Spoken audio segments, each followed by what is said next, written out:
All right, so this is probably going to be, I don't know, video number 7 on Kyrsten Sinema, the corporate ghoul from Arizona's little cocktail tour of corruption around the United States. As in this video, in this article that we are about to discuss, she is not even bothering staying within the bounds of the United States, and she is actually traveling abroad to Europe to go raise money, as she is currently trying to tank some of the most popular provisions within this $3.5 trillion budget reconciliation bill that is still being negotiated. And so here from the New York Times, as budget bill hangs in limbo, Kyrsten Sinema heads to Europe.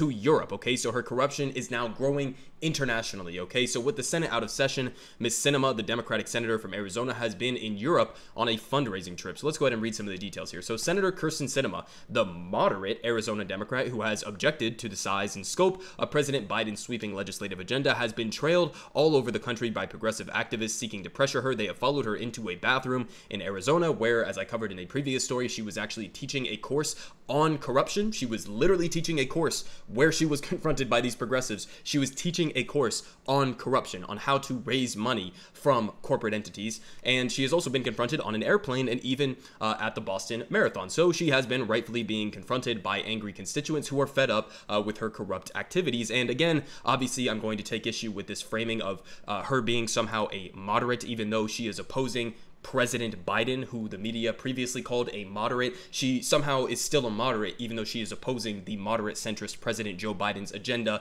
Doesn't make any sense. There's no actual calibration within the media. They are just giving this this talking point, this deference of respect to Kyrsten Sinema by calling her a moderate, even though she is acting as a far-right extremist. But this has been consistent. There seems to be absolutely nothing we can do to actually get the media to understand the actual dynamic that if you are opposing legislation that is overwhelmingly supported by the American people, then you are by absolutely no stretch of the imagination a moderate. But they obviously are going to continue still calling her that, but they continue saying that. But this week, with the Senate out of session, those activists would have had to travel even farther to press their case with Mrs. Sinema in person. She is in Europe on a fundraising trip, and a spokesman for Mrs. Sinema said she had participated in fundraising for the Democratic Senatorial Campaign Committee, but declined to say where or provided any additional details. So won't even say where or what she's actually doing or who she's meeting with to raise this money, just traveling to an entirely different continent to go raise money for the corporate practices that she is engaging in as we speak. And they continue saying that one person briefed on the matter said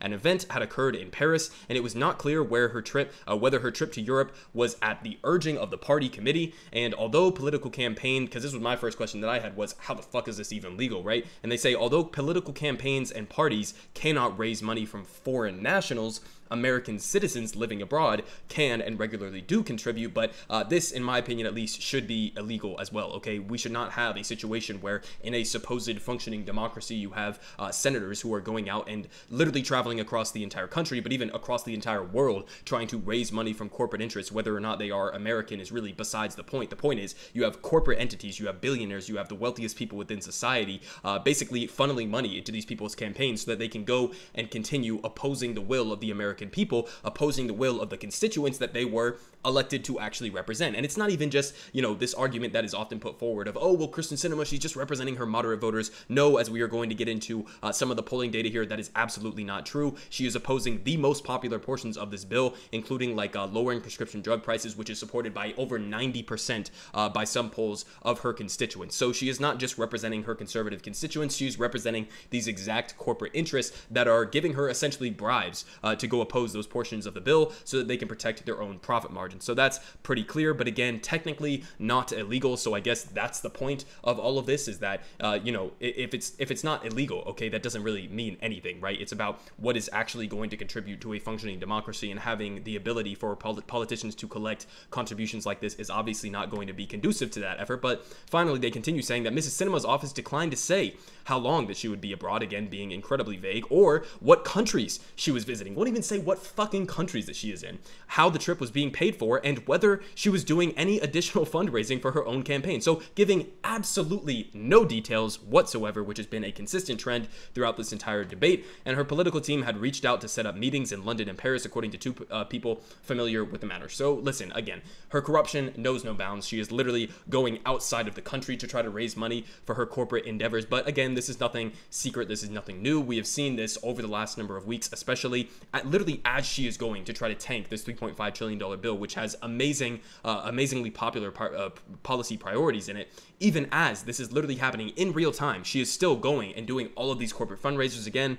Here was another example just from a couple weeks ago. As Sinema resists the budget bill, she is set to raise money from business groups that oppose it, collecting thousands and thousands of dollars in bribes. Again, Sinema, a holdout on the social spending bill, returns to Arizona for a doctor's visit and a scheduled fundraiser. So again, traveling around the entire country, now traveling even internationally to collect essentially what are functionally bribes in this situation. But again, nothing new, nothing to be unexpected. We also had this story that I've been talking about relentlessly, but still blows my mind every single time that I see the headline. Big pharma medical firms donated $753 million to Kyrsten Sinema. Then she opposed the drug bill. So she literally ran when she was elected in 2018. She ran on lowering prescription drug prices, a provision that would be in this $3.5 trillion bill, Medicare having the ability to negotiate drug prices, which would lower them for all Americans across the board. She ran on lowering prescription drug prices. She is now completely turned against that after receiving hundreds and hundreds of thousands of dollars in essentially, again, bribes. It's not a secret. All of this corruption is out in the open for everybody to see,